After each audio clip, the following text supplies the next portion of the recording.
wise, mosquito wise. Welcome, welcome to the dirty South.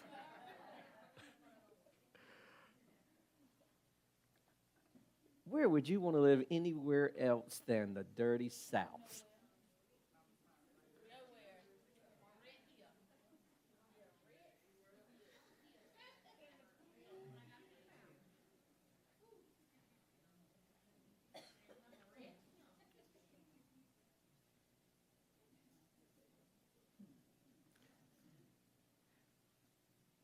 If you want to see a replica of how I looked when I was 15, look at Josh.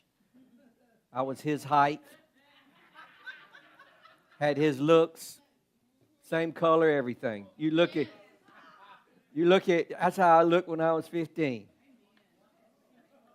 Age does a lot to you. 13.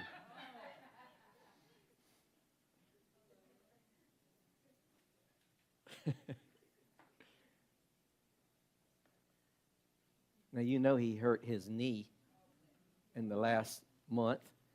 As soon as he walked in, I wanted to race him. And he was willing to do it. He said, well, wait after church. I said, why wait? We do it right now.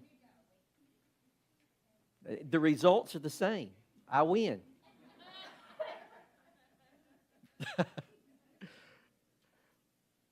Anytime you use an excuse, well, you know, my leg hurt, you just don't want to do it.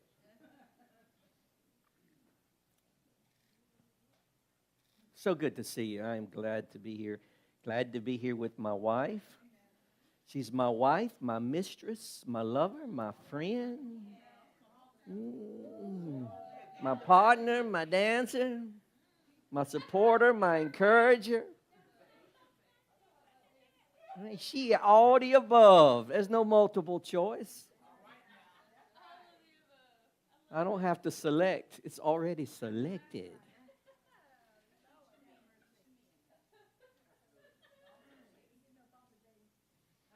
Yeah, I set all that up for Father's Day.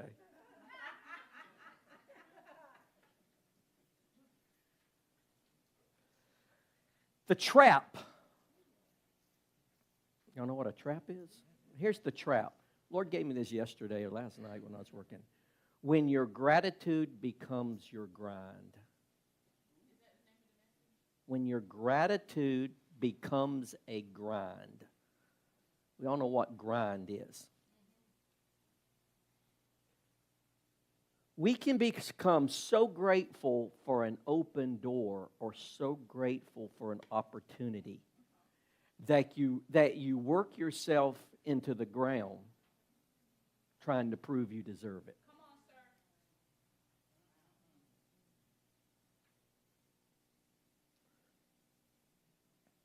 on, sir. For most people, it is a natural tendency that when something really good happens, whether it is on the job, whether it's by a neighbor, whether it is someone gives you a gift, it is a natural tendency by default to go into, now I must perform, I must utilize, I must now show you my appreciation, or I must prove to you I'm worthy of what I got.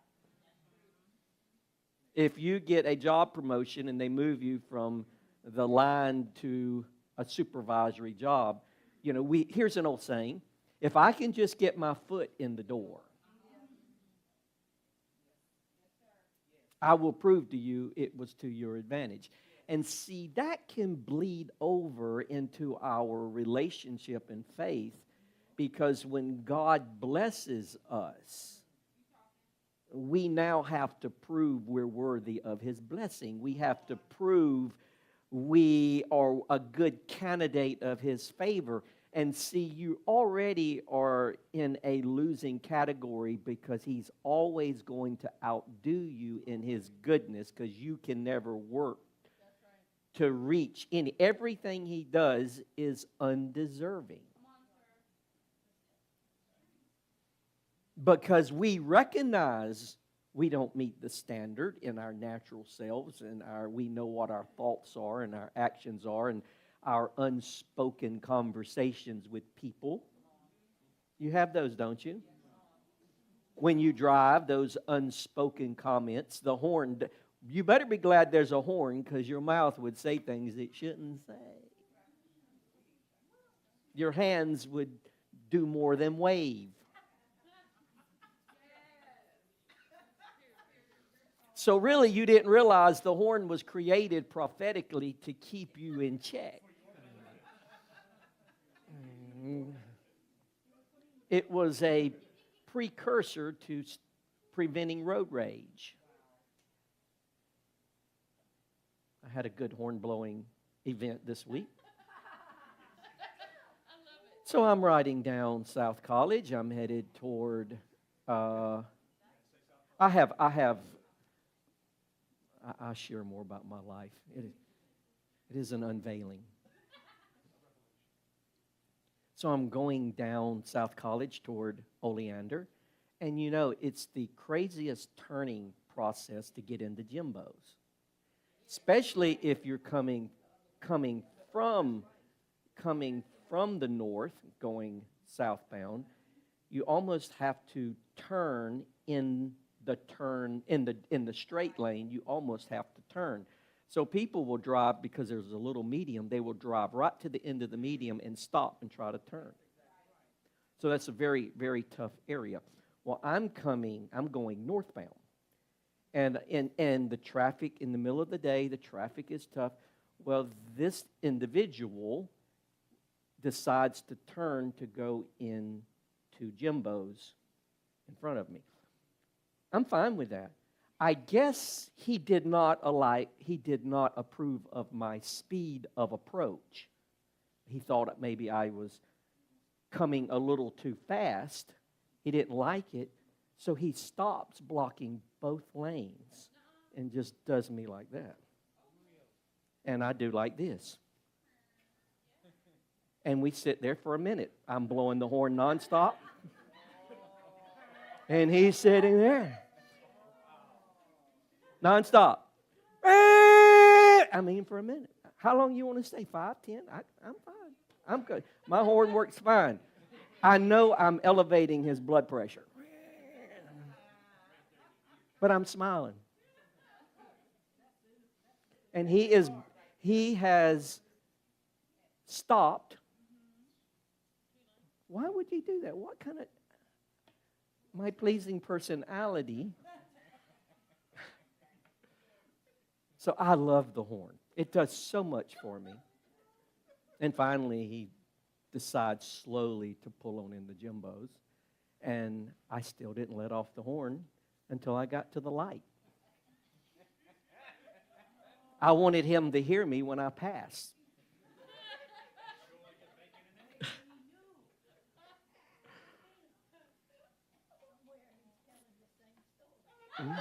But it's not as good. I had the advantage. Open doors. That doesn't mean we don't appreciate things when they're given to us. But remember that a gift is not a loan. A loan you have to repay, a gift is free. It's very difficult sometimes to receive gifts. And this is such a juggling act for us, because here's what happens. When you get too many gifts, you become entitled. When you get too many gifts, you quit saying thank you. When you get too many gifts, you take them for granted. Therefore, that gets you into another situation. And for the person given the gifts, it's always the test of agape is, I give this gift with not expecting anything in return. See, you give a lot of things and I give a lot of things. Oh, it's a gift. But after you give something to someone, a few times or a dozen times, and they never say thank you or acknowledge you, you're like, I'm going to just quit giving the gifts. Oh. See, there was a little hook in there at some point. Because regardless if you ever get a thank you, agape never expects anything in return. Boy, that's a place to be.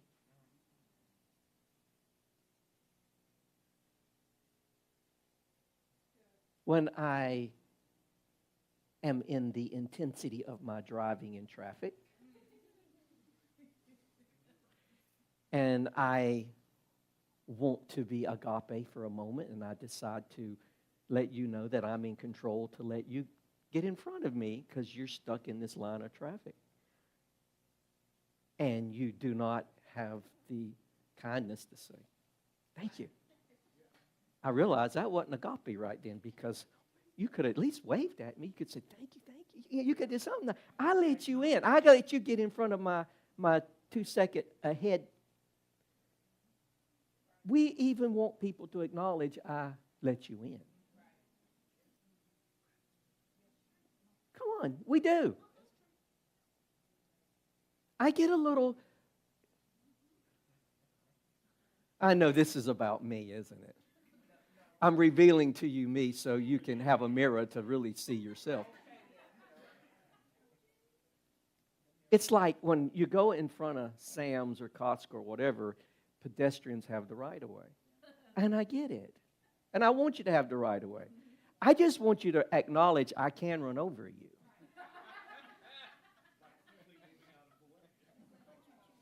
And I'm choosing not to drag you down this parking lot. So it'd be nice as you walk across to wave at me, because my car is bigger than your body. But no, they just walk out and they don't even pay attention. It's like, I don't care if you see me or not. I'm walking across the road. So I have this little battle inside. Should I run over you?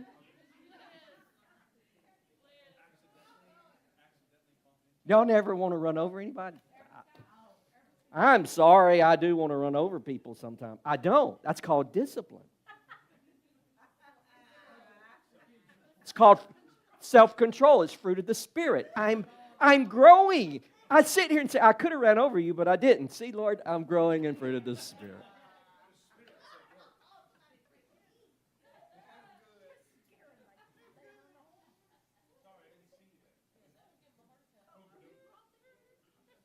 I don't know why I'm the only one here that has these issues.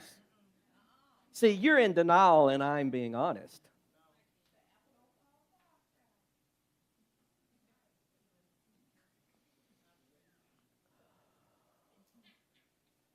See, we work ourselves in the ground trying to prove we deserve stuff. We get gifts and we work ourselves in the ground trying to prove that I am worthy of this. We want to thank you. We want an acknowledgement. We want an appreciation.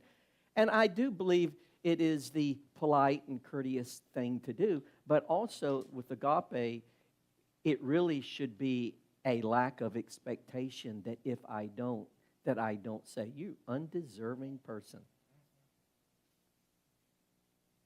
It's how subtle this lack of agape is, that we don't realize. We just think it's normal nature. No, it is really, we are built on conditions. We are built on expectations. When, it's kind of like you reap what you sow. We like to exchange things. And after a while, when we feel that people take advantage of us, I don't know why this seems like a driving morning, a traffic lesson. Let me tell you another agape in driving. Do y'all not learn agape when you drive? I learn agape in all kinds of ways. It's like when you're running down 40. Now, I run 78. That's my speed. If you see me today, there goes 78. That's what I run. What? No, I didn't. That's what I run. I didn't reduce it. I'd like to increase it, but I haven't got that word yet to increase it. But I run 78, and it's the people that go around you. When you know that you're in the left lane, and these slow people are in the right lane, And they go around you trying to get in front of you to go around, come up and get in front of you. And I see them coming and I'm like, speed up. So now there's a race. You got a car in front of you you go run into, and I'm going to watch you run into that car because you're not getting in front of me. And then they pull up and they go right up because they think they're going to go up and squeeze in. No, you don't squeeze. There's no squeeze here. There's no squeeze. If you think you go squeeze, you ain't go squeeze. And then they go up and then they have to stop, and I look at them. And then they wave to me, but with only one finger.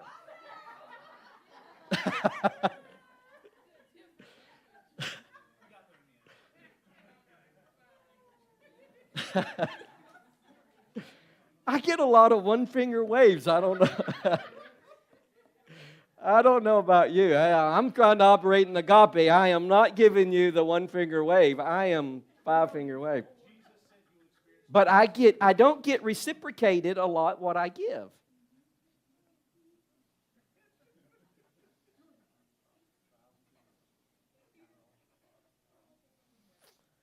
Well, enough on my driving.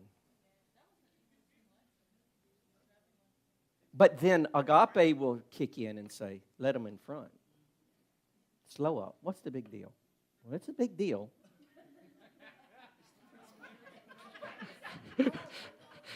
It's a big deal. It's a big deal. But since you say that, I do have to slow up. So, or I flick my lights and let them in. And then when I flick my lights and you let me, and that's what truckers do. And they let them in. And if you don't know this, when you go around and someone helps you, tap your brakes 2 or 3 times. That's a signal saying thank you. Brake tapping is thank you. See, y'all don't know nothing about driving. And see, when I do this and I let you in front and tap the lights, I want to see in your rearview mirror that right there. Because then I want to ram you in the back like, I do not have road rage. I do not have driving issues or stress or pressure. I am just a very efficient professional driver. That is why I am probably the one you have bars all around your car.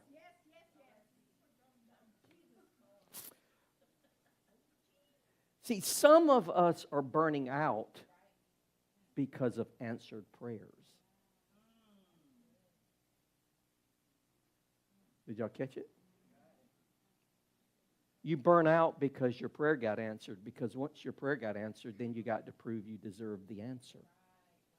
You've got to prove that I'm good at what you have given me. I'm good at this.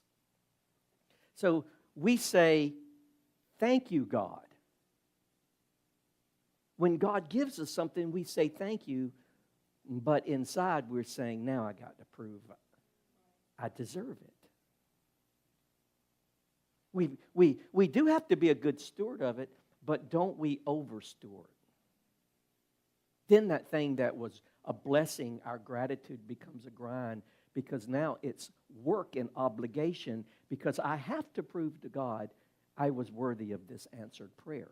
No, you were not worthy of the answered prayer. You were worthy because you're loved. I was watching something for a few minutes with Diane yesterday, and it happened in North Carolina, but they were from North Carolina, but it happened in, I think it was Wisconsin. But a husband and wife, he had a wife, and she was pregnant and had 2 beautiful daughters under 8 years old.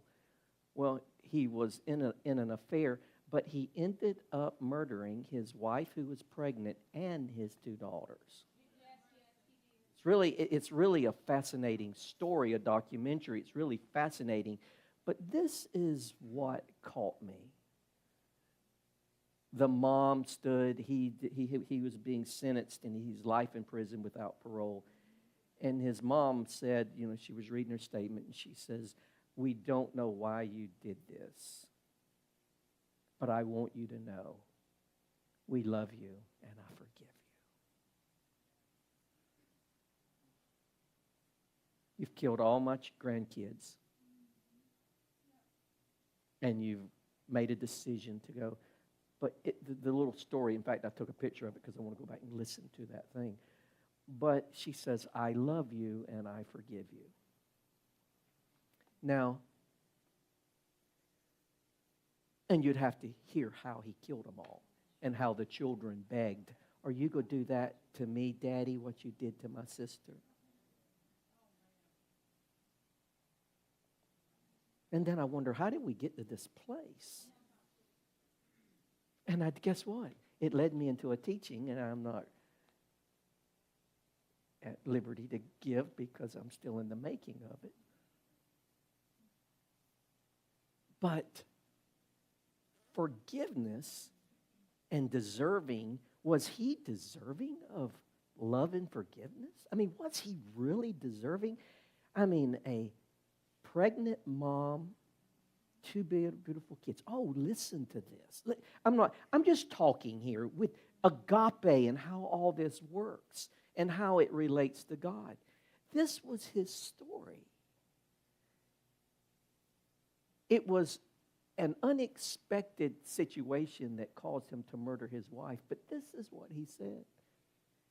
He said, she looked at me as I strangled her, and she did not fight me.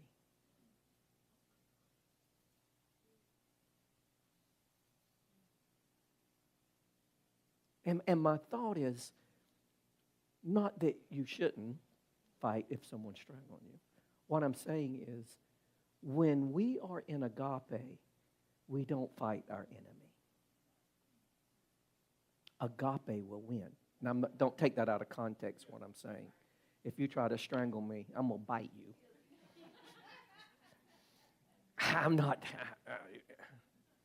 You're going to know you encountered me. But I'm just saying, agape is not always fighting. Agape is big enough to absorb the words, the horn, the hand movements. You understand what I'm saying? Agape is so big you can't destroy it.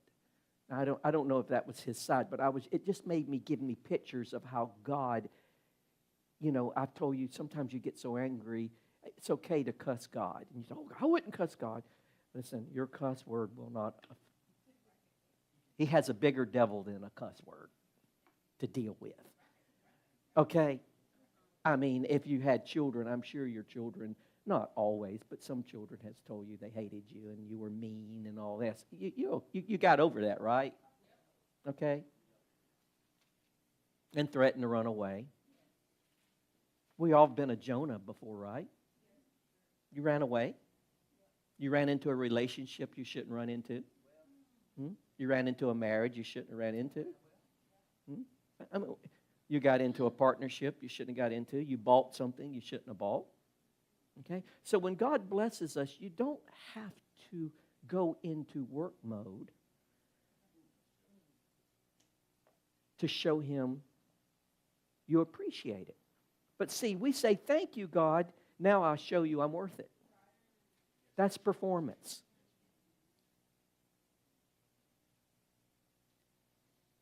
See, we treat blessings like a loan instead of a gift. We want God to bless us, but what we're really asking for is a loan. Oh, come on. A loan means you go pay me back. See, we want God to bless us. I pay you back. How are you going to pay him back? By your hard work, by your effort, by all the things. I did this to God one time. I said, God, if you get me this job, I'll do this. He got me the job, and I did what I told him I was going to do. But I could have got the job without having to do that. He wanted to give me the job just to be giving me the job, but I did all this work. Took me a year to do it, but I did all this work for him. See, I repaid you. Now I'm equal. I don't owe you nothing now. Hello, y'all with me? See, we confuse God's belief in us with a demand to perform. God believes in us and he gives to us, but we confuse it with a command. His blessing is now a command I must perform. There's no performance in the kingdom. You do have to do things, but you don't have to perform to get him to love you. You don't have to perform. And see, we do that as children. Children perform to get their parents, okay. Hey, you want to come over to the house tonight, Asher? Sure. What are we going to do? We go game. Sure. Okay, I asked Mom on Friday, and it's Tuesday.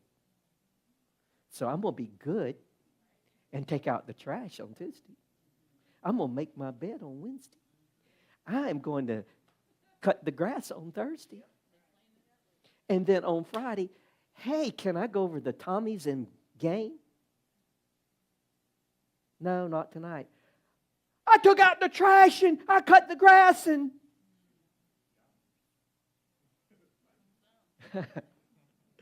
Thank you very much. I would have let you go game without doing anything. See, we're taught this process in everything. And it's in our marriage, it's in our relationships, it's in everything. And then it bleeds into our walk with God. I have to go to church. Now, you don't have to go to church. You don't have to go home, but it's nice to go home and have a bed. It's nice to go home and have a refrigerator. It's nice to go home and cut lights on. It's nice to go home and everybody else is paying for everything but me. It's nice. But you don't have to. And with God, all that He has is yours and it's mine. See, favor or blessing was never meant to be fuel for burnout.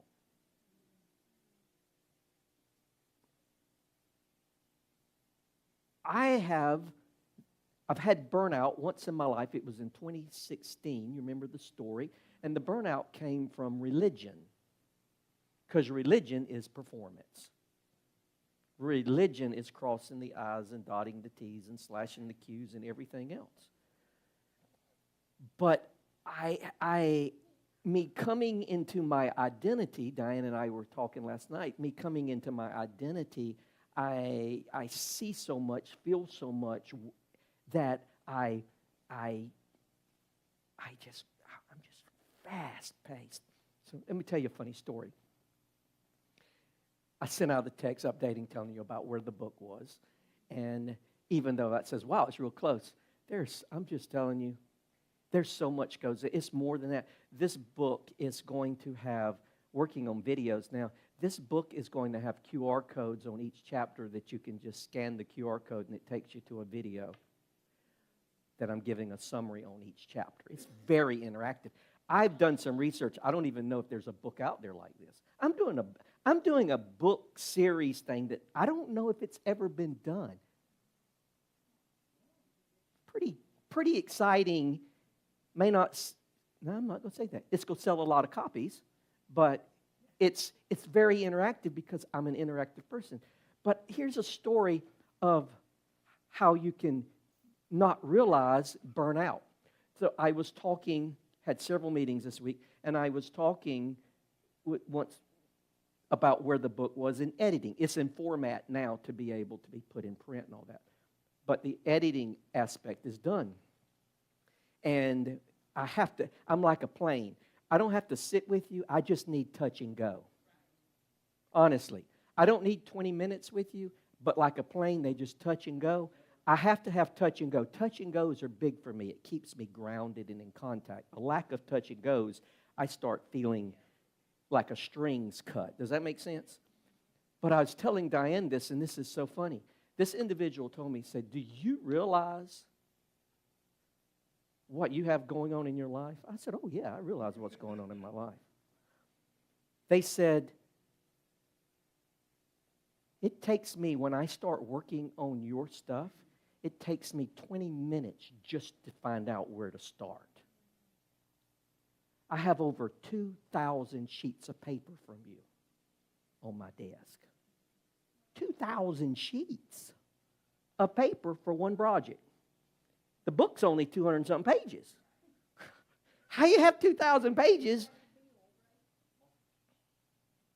I said, don't worry about it. And I just started laughing because I said, I probably have about 8,000 printed copies on my desk. She said, I have to have a calendar just to keep you organized. Now, that can burn you out. But I live in the challenge. That's where I am comfortable. That's where I'm thriving. Is that always healthy? No, it's not always healthy. Being in church 6 days a week is not healthy. I'm going to tell you, religion has bought you, and Diana talking about this morning. Religion teaches you to be in church 7 nights a week. Religion teaches you to be in something. And it's scary because I don't want a worship night. I don't want to join other churches and have a worship night. What is that about? You play 2 songs, you play 2 songs, you play 2 songs, and we go have a worship night. No, that's not a worship night. I would rather be home. I'd rather be at the pool. I'd rather be at the river. I'd rather be at the mountains. I'd rather be whatever. I don't need religion to support me. And religion has got us where it keeps you from ever becoming what God's called you to be, because most of it is performance. Out of all the worship nights I've ever been to in my life, I can't tell you one advantage I've ever had from one. Not one. Not one advantage. Not one advantage for the church, not one advantage for relationship building, not one advantage for us going to their church, they're coming to our church, not one advantage of a miracle happening, not one advantage. It's not bad and it's not sinful, but yet at the same time, it's not the best use of my time. That's all I'm saying. And religion gets you tied up into these things. See, the problem with performance, when I said the blessing gets you to, we end up burning out trying to prove the blessing. See, God blesses you not for you to perform. God blesses you so you can get in His rhythm. Now, I am not a musician, but when you're not in rhythm, it's harder to play. Is it easier to sing when there's a rhythm or no rhythm? Cannot someone clapping out of rhythm mess you up? Can someone not singing in tune mess it all up? When you and I are out of rhythm, we're out of tune, we're out of sync, and we mess the things of God up.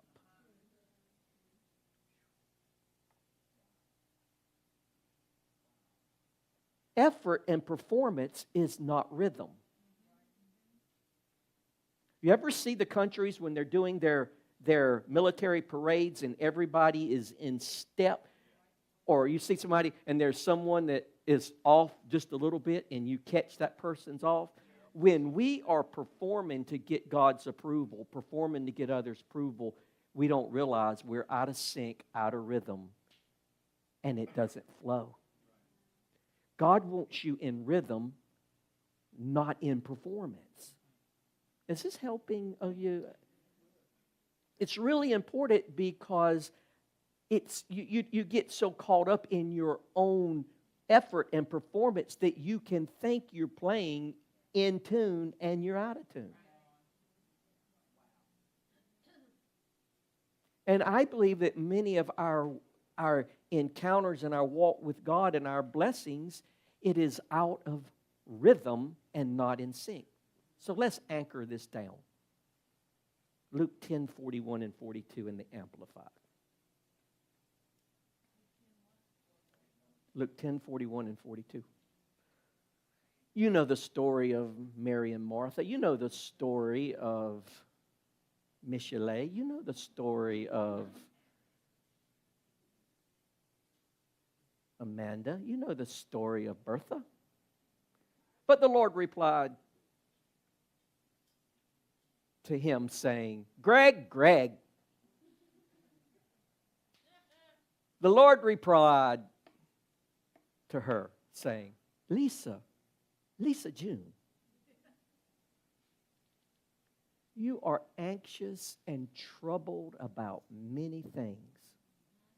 There is need of only one or but a few things. Mary has chosen the good portion, that which is in her advantage. Which Amplified translation is that? Is that the classic? Let's just look at the Passion. Can you do the Passion? I'm just curious what it says. Martha, Martha. Put your name in there. Scratch it out. Martha is not relevant. You are. The Lord answered her. Teddy bear.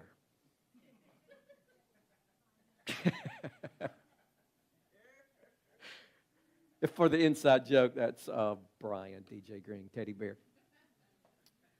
The Lord answered him, Zach, my beloved Zach, why are you upset and troubled and pulled away by these many distractions?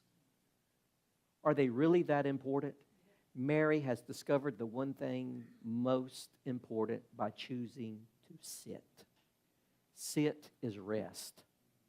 Catch this now for a moment. This is so important. See, Martha was not wrong for serving. She just didn't know when to sit. What we do is we think that serving, we quit serving and we want to sit. Well, you can't sit all the time because there are some things that have to be done. And we want to sit and don't want to serve. There is a time to sit. Let's give this example and let's break this down. You invite someone over to your house. What time do you want us to be there?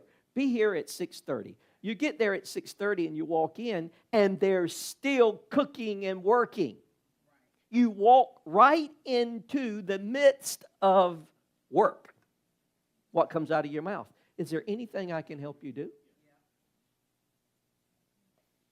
When does a guest supposed to work? Never. Why do you ask? If you don't ask, we're working, we're going to, I'm just so real with this stuff. We're going to say no when you ask, but we do want you to ask. Are y'all not? Come on and talk to me for a minute. I'm just a mirror. I don't want people coming in and helping me because you don't know. I got to go. Let me show you where it is. If I got to walk over there and show you where it is, I might as well do it. If I got to show you where the trash bags are, just give me a minute. I'll do it. You want to help wash dishes and that. But then you don't know where they go. And then the next time you put them somewhere, and the next time where is it? And then I got to practice. I got to practice self-control and patience and language. That dang Michelet, where she put this stuff? Don't she know where it goes? This is called down home talking right here. This is how it goes. I want to suggest to you, and I've taught a lot of different things in belief, but I'm telling you on performance. When you're invited somewhere, maybe you don't need to offer to do anything. You are the guest. So we get and go, and it's going around, and then the meal finally. So there's not much conversation that's other than news, weather, and sports because you're busy doing all this, Martha, and you're sitting, watching you, and feeling like, wow, I wish I could help you. And then it's dinner time. And then we sit and talk and dessert, and that runs quick. And as soon as the person takes the last bite, can I get your plate? Martha's back on the scene. So now we're collecting plates and dishes. And we're putting them in the sink.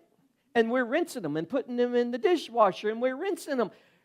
We're busy the whole time we had a guest in the house and wonder why we don't have any relationship.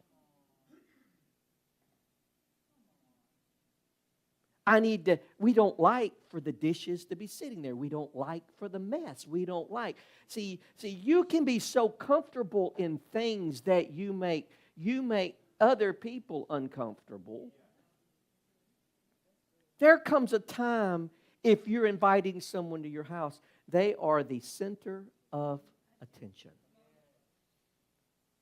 The sacrifice is after they leave, then you clean up. Would it be so late? Agape. Is the value on your time? Is the value on the inconvenience? No conditions, selfless and sacrificial. That is the sacrifice of inviting someone into your home and sitting with them and getting to know them. But we invite them in. I think we do it for other reasons than the intended reasons. When Jesus met with people, He changed their life. When's the last time you ever had an impact on anybody coming to your house?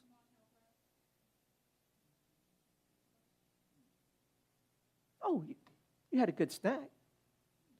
But did you say anything, inquire anything, learn anything, impart anything, deposit anything, plant anything, harvest anything that was beneficial for that relationship? I know just as much about you now that I did before you came.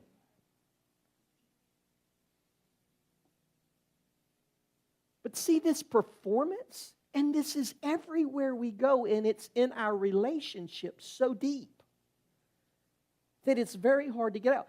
I don't like a mess. And I have been the one guilty of all of this. I have been, churches can be work. Martha, Martha, put your name there.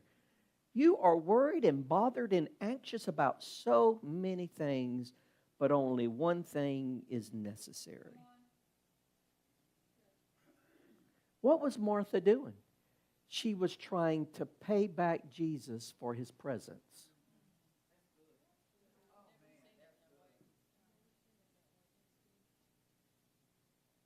Hello?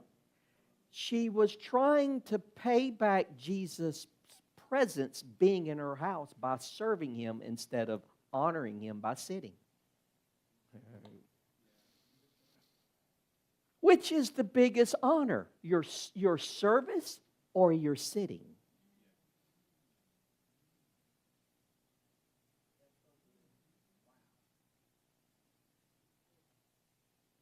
See, we dishonor God in church so often because it's all about service and never sitting.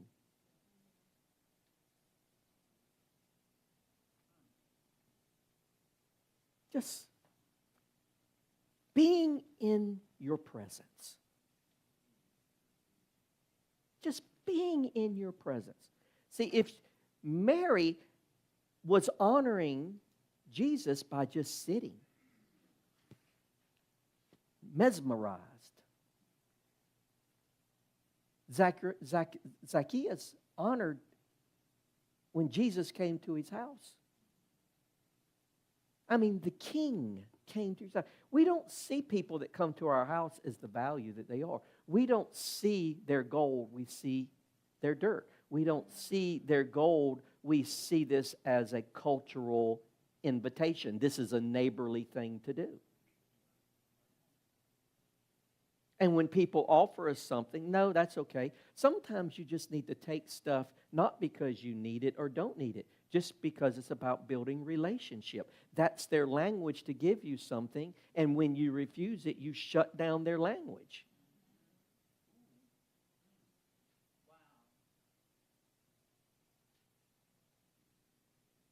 Independence, self-sufficiency. So here's the trap. It's a trap.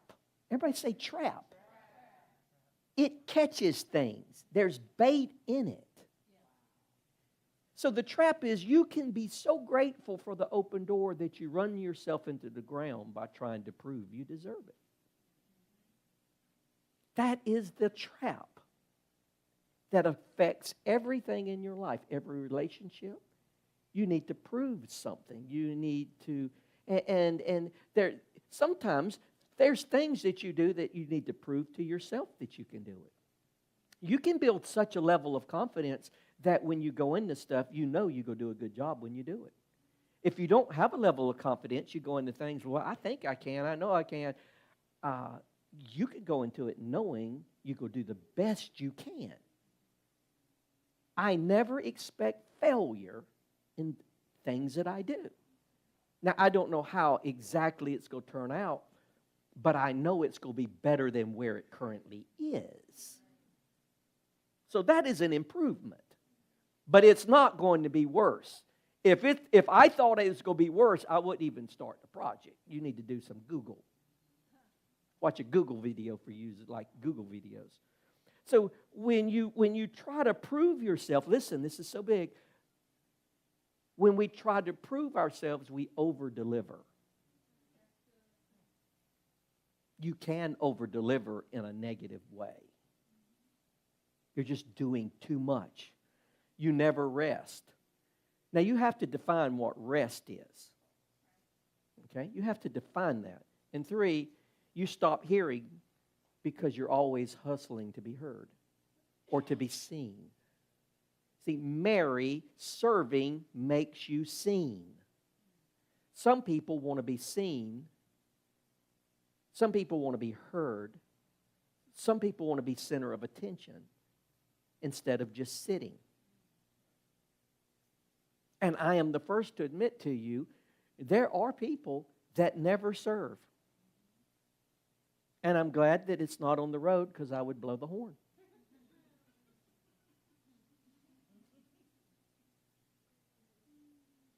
They're perfect timers. They come right at the right time when they can't serve, and they leave right before it's time to serve. I got to go. Got things to do. Here's a good one. Write this down. The danger isn't disobedience. The danger is overcompensating in obedience.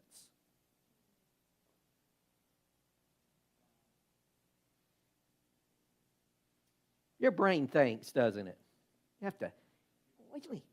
The danger isn't disobedience. The danger is overcompensating in obedience. You can overdo obedience. You can just supposed to do something. But my gosh, you make obedience complicated. You bring things into it and do this. Well, I thought I would do this and I would do that, but I didn't ask you to do all that. Well, I thought you would want this. Well, I don't. Now you're complicating it. Do the assignment. Do what it's supposed to do. Don't overcomplicate it unless you know that's what needs to be done. When God gives us something, we overcomplicate it by trying to be obedient and trying to deliver on something He's never asked us to do. He's never asked you to do that. He gave you something and He wants you to enjoy it, and you have complicated my gift to you. God, just give me the strength to keep now you're drawing from me. I gave you a gift, and now you need help to get your performance done. I'm just so tired. I'm just exhausted. Listen, anytime, I'm not talking about a good day's work. Anytime you're exhausted, anytime you're anxious, anytime your health starts going down, anytime, listen, you start getting headaches, anytime you start getting a sore throat, anytime you start getting all these issues going on in your physical body, you're over-delivering. You're over-delivering. You're in performance. You're pushing your body beyond limits. Y'all with me? When I go to bed, I'm like, anything you need to say, talk quick. When my head hits the pillow, my phone's in another room. I don't take my bed to my phone. My bed to my phone. I don't take my phone to my bed. When that back scratch.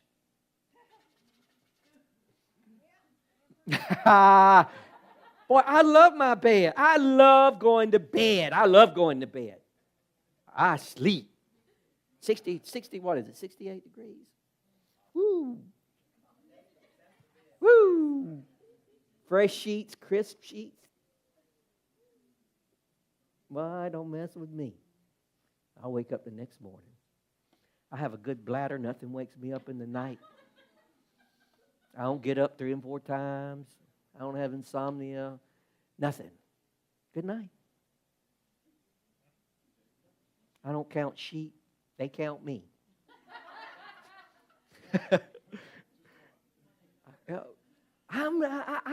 I told her, I am so blessed, man. I sleep good. I work. But when I go to bed, dog wakes me up. I don't even have to have an alarm clock. My dog wakes me up every morning. She starts moaning. Oh, goodness. Balance. Tie this in, balance. We always hear people tell you just need to balance your life. Totally a lie. There is no balance. Quit trying to find balance. You can't balance life. Anything you balance, it means you're doing it at the same time. You can't do things at the same time. How many things can you do at the same time, giving it the same energy, the same focus, the same intention? There are seasons in your life. Now catch this. There's been a lot of teaching on seasons. I get the concept that there's no seasons with God. Taken out of Psalms 1, that the drought doesn't. I get all that. But listen, you live in a season because now it is day. In a few hours, it's going to be night. You're in the summer in another 2 weeks, and then another 3 months, you're going to be in the fall. Your life may not be in a season, but you live in a season. So therefore, you have to learn to live in the seasons going on in your life and not try to balance. There's some things that's going to require a lot of attention at this moment. And then there's other times I can rest in this and I got to focus on this. There is no balance. I have no balance in my life. Zero. Whatever I need to get done gets all my attention. That's the balance I have. Whatever needs to get done, I do it at that moment. And when that's done, then I can shift all my time, energy to this. There is no balance. Quit trying to juggle and balance life. It can't be done. So God never calls us to balance. He calls us to align with His seasons. Whatever season, whatever opportunity, whatever a moment's in, then I need to be in rhythm. Listen, you don't want to be planting tomatoes in January. That's not rhythm of the season. You don't want to be harvesting in the spring. You cannot balance planting and harvest.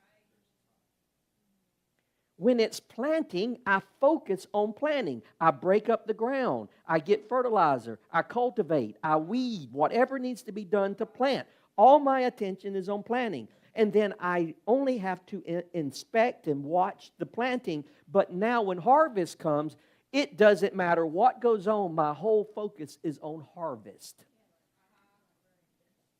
So when a season comes in your life and you're trying, I need to balance this, you're going to miss the opportunity that's in front of you because you're trying to balance, because balance is your priority, and say, I need to do this with my family and I got to keep my family. There's times when your family, I don't want to use the word suffer, but if you're doing it right, there's times when you don't have to be 24/7 with your family. Doesn't mean I'm absent, but at this moment, I have to focus on this. It won't last forever. It's short term, but this is harvest season, and I got to get everything in at this moment. And if people feel like, you're neglecting us, you're a victim. There are times when we must focus on a lot of different things. You got to discern and obey the season you're in. You got to discern and obey the season you're in. You don't pay God back with productivity. How do you pay God back? How do we pay God back? We do have to pay Him back.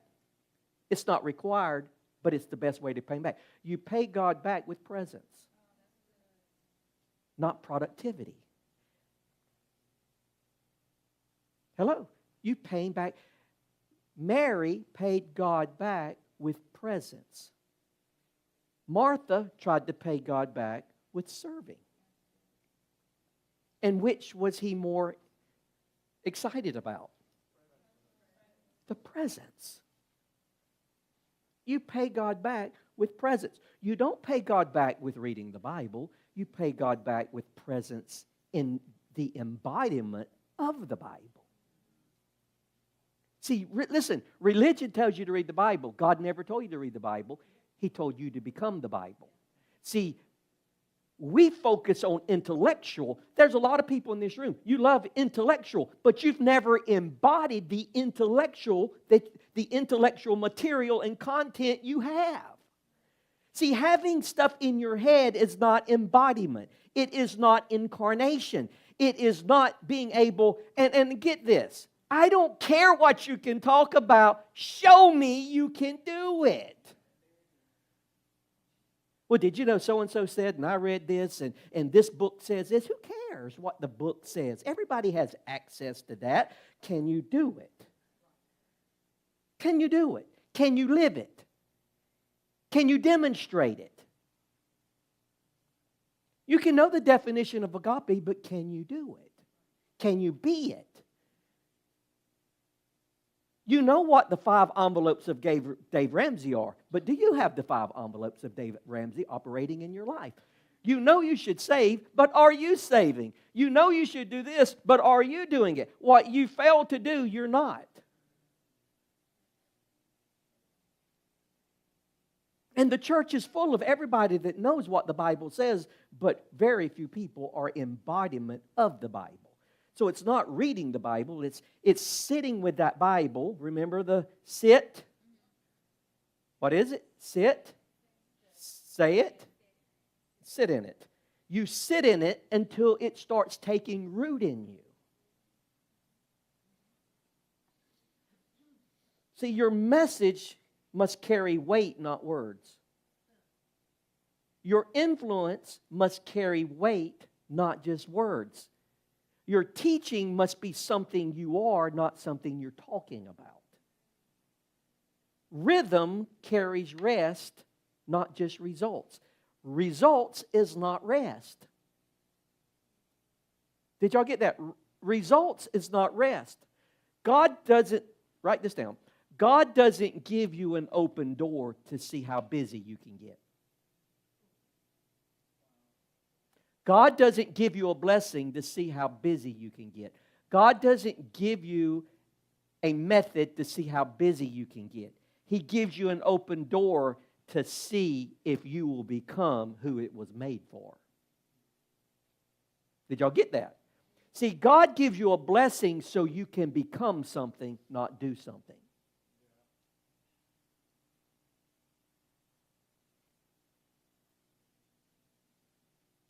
I was letting Diane read a text, and this gentleman, he's in his 70s, but he installs and builds studios all around for podcasters, and he's worked for television. He's worked producing. I mean, I didn't know it until he named the people and the sets he's worked on, and he became a friend through being a client here and through another individual I knew. But that's all he does. He goes and sets up studios, and he goes and he runs productions and all different things. So I just tapped into him to use him to help build a studio for the project that I'm on. And he come and he told me what all the material, the equipment to buy, so I bought all the equipment. And he came 3 or 4 times in the last week. He set everything up. And you're talking about a perfection. He says things, and I'm like, I have no clue what you're talking about. But he's talking about ambient light here and this light here.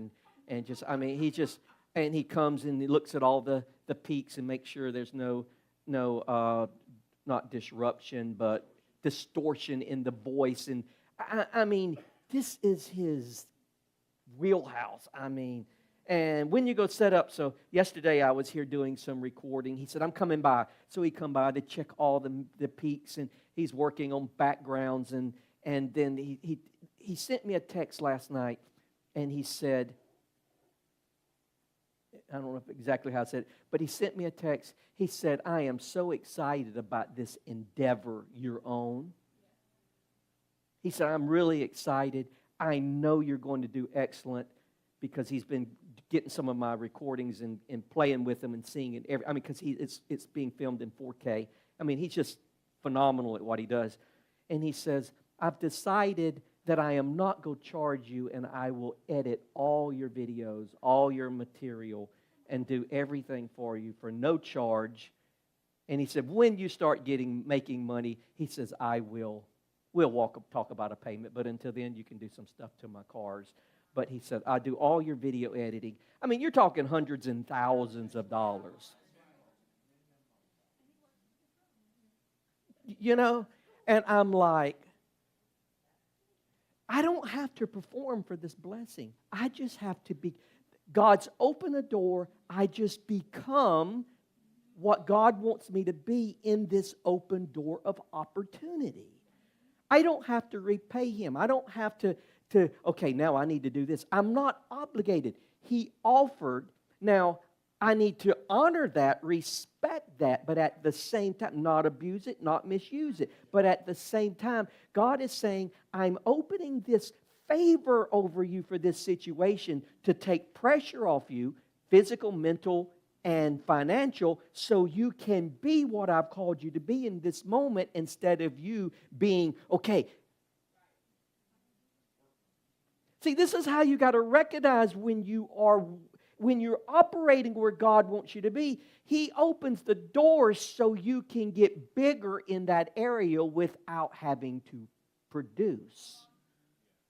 He cares more about you becoming than He does you producing. You know, I'd go buy software and halfway do it and do this and do that and all that. But now, here's a professional that's saying, I'm going to do this at no charge. He contacted me. And every time he contacts me, he must live by Dunkin'. You want me to bring you a Dunkin'? I like this. Got benefits right here. Yeah. Dunkin' latte, we right down. Lord.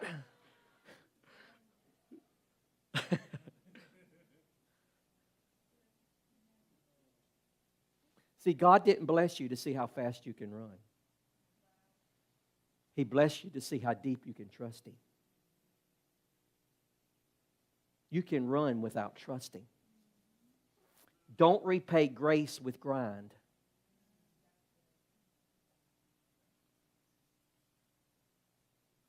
Your job isn't to prove you deserve the opportunity. Your job is to become what the door has revealed for you to step into.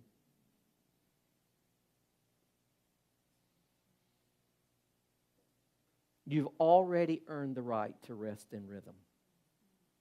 You've already earned the right to have an inheritance. You've already earned the right. You've earned it by accepting Him and believing in Him. Trust His provision. Trust this moment. Trust His presence. Don't try to produce and serve and make something happen. You can't force fruit to ripe. If you go and buy tomatoes in their hothouse, and then you go and pick one off the vine, you're like, what? Boy, I can taste the tomato sandwich right now. Y'all know nothing about that dirty South sandwich right there. Ooh. So here's what I'm closing with on you.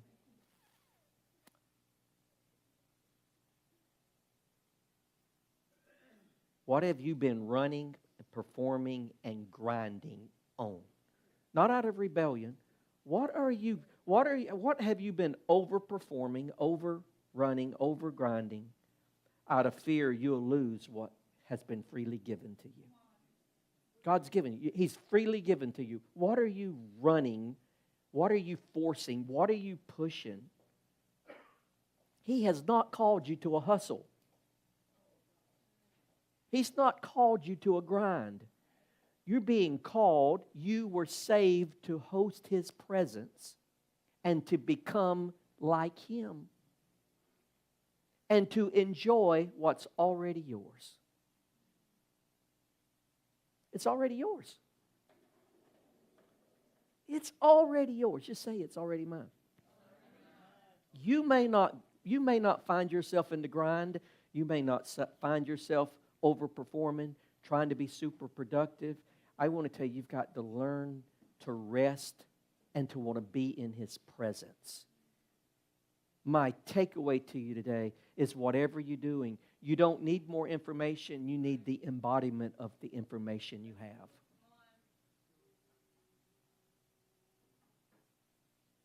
That's where I am. I am working right now on the embodiment of what I know. I'm working on becoming what I know. You can get caught up in wanting to know more. You can get caught up in more and more production and more work and more effort and more performance and more. I mean, it's addictive. This year I read books. Last year. I don't know how many. I was up to 30 books last year. But there were 20 or 30 books. But most of my books, last year I started reading books 5 and 6 times. Not one time. There's no way you can read a book and you can talk about it, but you didn't become anything in that book. You didn't become anything. You can listen to all the podcasts you want, but you didn't. Have you embodied it? Being able to talk it is not embodiment. Being able to discuss it is not embodiment. It's being able where it's incorporated in your life and you actually start doing what you're talking about. You don't have to talk. What did I say? Let your body and your life be the message and not your words.